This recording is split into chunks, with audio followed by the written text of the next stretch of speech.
शासन स्तर पर लंबित अपनी ज्वलंत मुद्दों को लेकर उत्तर प्रदेश माध्यमिक शिक्षक संघ लखनऊ मंडल पांड्या गुट ने शिक्षा भवन स्थित जेडी कार्यालय पर पांड्या गुट के बैनर तले जोरदार धरना प्रदर्शन कर योगी सरकार का ध्यान आकृष्ट किया। संघर्ष के इस कार्यक्रम का नेतृत्व मंडल अध्यक्ष विधान चंद द्विवेदी एवं संचालन मिथिलेश कुमार पांडे ने किया।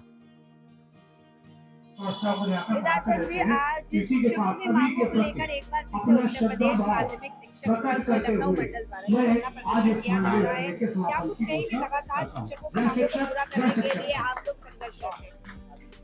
पिछले जुलाई की 31 तारीख को हम लोगों ने धरना प्रदर्शन किया था प्रथम चरण में, और माननीय मुख्यमंत्री को संबोधित ज्ञापन प्रेषित किया गया था, जिस पर अद्यतन कोई कार्रवाई नहीं की गई। हमारी पुरानी पेंशन की मांग यथावत पड़ी हुई है।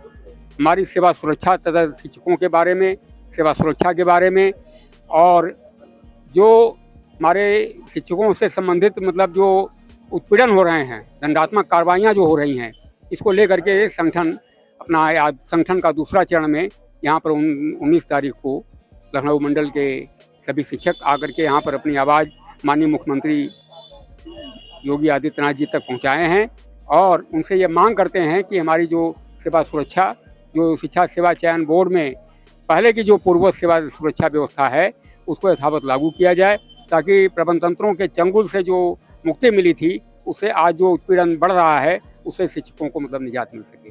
साथ ही साथ नवंबर 23 से हमारे जो शिक्षक हैं, सदर शिक्षक, उनका वेतन अवरुद्ध कर दिया गया था, और फिर जनवरी से फिर कर दिया गया है। वो लगभग 28-30 साल सेवा करने के बाद भी वो सदर शिक्षक आज भुखमरी की कगार पर हैं। उनका वेतन उन्हें नहीं दिया जा रहा है, उनका विनियमितीकरण उनको रद्द कर दिया गया है। जो 28-30 साल तक जो सदर शिक्षक कार्य किए, उनको सेवा से निकाला जाना कहाँ तक समीचीन होगा। और जहाँ के सरकार एक और रोजगार देने के लिए प्रयास कर रही है, रोजगार मेला आयोजित कर रही है, वहाँ जो रोजगार में एक लंबे समय से लगे हुए हमारे जो सदर शिक्षक हैं, उनको निकाला जाना ये नितांत एक अलोकतांत्रिक सरकार की कार्यप्रणाली है। इसका संगठन जो पुरजोर विरोध करता है। हम मांग करते हैं इस मंच के माध्यम से, धरने प्रदर्शन के माध्यम से, कि हमारी जो ये शिक्षा सेवा आयोग नियमावली है, उसमें माध्यमिक शिक्षा सेवा आयोग की हमारी धाराएं जो हैं यथावत पूर्ववत रखी जाए। ओके पांडे जी, आज शिक्षकों के हितों को लेकर एक बार फिर से उत्तर प्रदेश माध्यमिक शिक्षक संघ द्वारा ये धरना प्रदर्शन दिया जा रहा है, जहां पर शिक्षकों की कई मांगों को दोबारा रखा गया है और मुख्यमंत्री जी के सामने प्रेषित किया जा रहा है। क्या कुछ कहेंगे इसको लेकर? हमारी 15 सूत्रीय मांग मुख्यमंत्री को संबोधित की, और उसमें विगत कई वर्षों से इन मांगों के लिए हम लोग प्रयत्नशील हैं। उसमें से एक कैशलेस जो चिकित्सा है, अभी माननीय मुख्यमंत्री जी ने घोषणा की है कि कैशलेस होगी। बाकी 14 मांगे हमारी पूर्ववत, और हमारी सबसे बड़ी मांग है कि जो तदर्थ शिक्षक थे उनको निकाला ना जाए, उनको रखा जाए। उनकी 25 साल की साधना है, जिन्हें पता नहीं इतने बच्चों को निकाला है जो डॉक्टर बने हैं, इंजीनियर बने हैं, IAS बने हैं। उनकी मेधा में कमी नहीं, उनके परिश्रम में कमी नहीं, और उन्होंने बहुत अच्छा काम किया है। और माध्यमिक विद्यालयों को उस समय संभाला जब माध्यमिक विद्यालयों में शिक्षकों की कमी थी। अगर वो शिक्षक न बढ़ाते तो कई ऐसे माध्यमिक विद्यालय होते जहां संख्या शून्य हो जाती और विद्यालय बंद हो जाते। तो मैं सरकार से कहूंगा, माननीय मुख्यमंत्री जी से विशेष ध्यान आग्रह करूंगा कि इस पर ध्यान दें, और शिक्षा के संवर्धन के लिए जितने भी योजनाएं चलानी हो, या अपना पिटारा खोलना हो, या कोई व्यापक दृष्टिकोण के साथ शिक्षक संगठन से बात करनी हो, आप सारा प्रयास करें, क्योंकि उत्तम प्रदेश तभी बनेगा जब शिक्षक संतुष्ट होंगे और शिक्षकों की मांगे मानी जाएगी। क्योंकि शिक्षा आपको लेकर बड़ा उत्साहित रहा है, अभी भी उत्साहित है, संभावनाएं हैं, ताकि आप शिक्षकों की बातें सुनते हैं। एक संत भी शिक्षक ही होता है, तो उसके हृदय में वो भी ज्ञान पलता है। तो मैं उम्मीद करूंगा कि माननीय मुख्यमंत्री तक मेरी बात जाएगी, और माननीय मुख्यमंत्री जी इस बात को बड़े गंभीरता से लेंगे। और सबसे बड़ी चीज है कि जो शिक्षकों की कमी है उसको दूर किया जाए। कई ऐसे विद्यालय हैं जहाँ संख्या बच्चों की बहुत ज्यादा है और अध्यापक कम है, ऐसा भी ध्यान दिया जाए। और दूसरी चीज, शिक्षा सेवा चयन आयोग बना है, कई वर्षों से बना है, सब वेतन भी मिल रहा है, सब कुछ सुविधाएं उनको मिल रही है, और शिक्षकों का चयन के नाम पर शून्य है, एक भी चयन नहीं हुए। फिर उस आयोग के क्या मतलब है? मैं निवेदन करूंगा कि जल्द से जल्द इस प्रक्रिया में आगे बढ़े और शिक्षकों की समस्याओं पर एक ऐसा निर्देश जारी करे मंडल स्तर पर कि उनका निस्तारण वहीं। आज मैं ये कहना चाहूँगा कि ये जो मंडलीय धरना प्रदर्शन हुआ है हमारे शिक्षकों का, अब शिक्षक के विषय में आप लोग जानते हैं कि शिक्षा किसी देश का भविष्य होती है और उस देश के भविष्य की शिक्षा का निर्धारण करने वाला उस देश का शिक्षक होता है।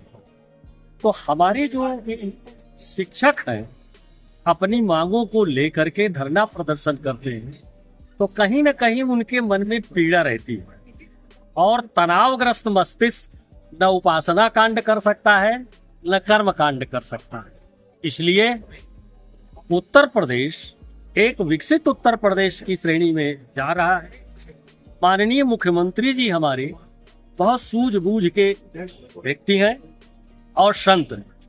अगर उनके पास हमारी आज की मांगों का सुचारू रूप से ये जितना भी चित्र है परिलक्षित होगा तो निश्चित रूप से वो इस पर सहानुभूतिपूर्वक विचार करेंगे, क्योंकि वो जानते हैं कि वीर धुरंधर ज्ञानी सब शिक्षक के अंदर होते हैं। जहाँ कहीं चाणक्य हुए हैं वही चंद्रगुप्त हुए। तो हमारे देश के शिक्षकों का एक संस्कार है, वो देश के निर्माता है, खुद तपस्या में जलते हैं और अपने बच्चों को पुरस्कृत होते हुए देख करके, उनकी उन्नत देख करके वो प्रसन्न होते हैं, उनका वही पुरस्कार है। लेकिन दुख की बात है कि हम अपने धरना प्रदर्शन के साथ साथ अगर हम अच्छे ढंग से अपनी बात को पहुंचा देंगे तो सुख की बात आएगी। निश्चित रूप से इस पर विचार होगा, सरकार विचार करेगी। नंबर 1 पर ये कहना है जो तदर्थ शिक्षक हैं इन्हें वेतन का भुगतान किया जाए और किया जाए। ठीक है। और ये समस्या तदर्थ शिक्षकों की सरकार की भी पैदा की हुई है। तदर्थ शिक्षक पूरे तरीके से विधि सम्मत तरीके से वो अध्यापक है। अब वो उस विधियों की गलत व्याख्या सरकार ने किया है, उनके अधिकारियों ने किया है, वो जानेंगे। और दूसरी बात यह है खेल विषय को लेकर के गवर्नमेंट के बड़े अभियान चलते हैं।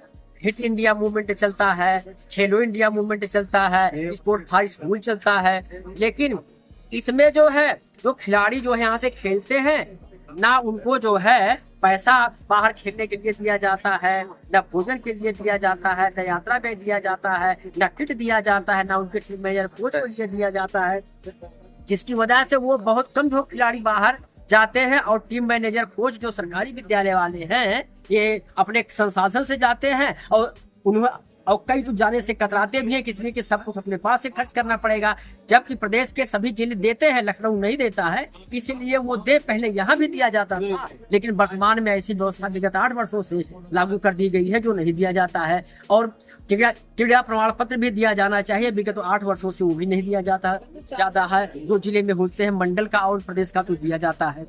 हाँ, मुख्य बातें तो यही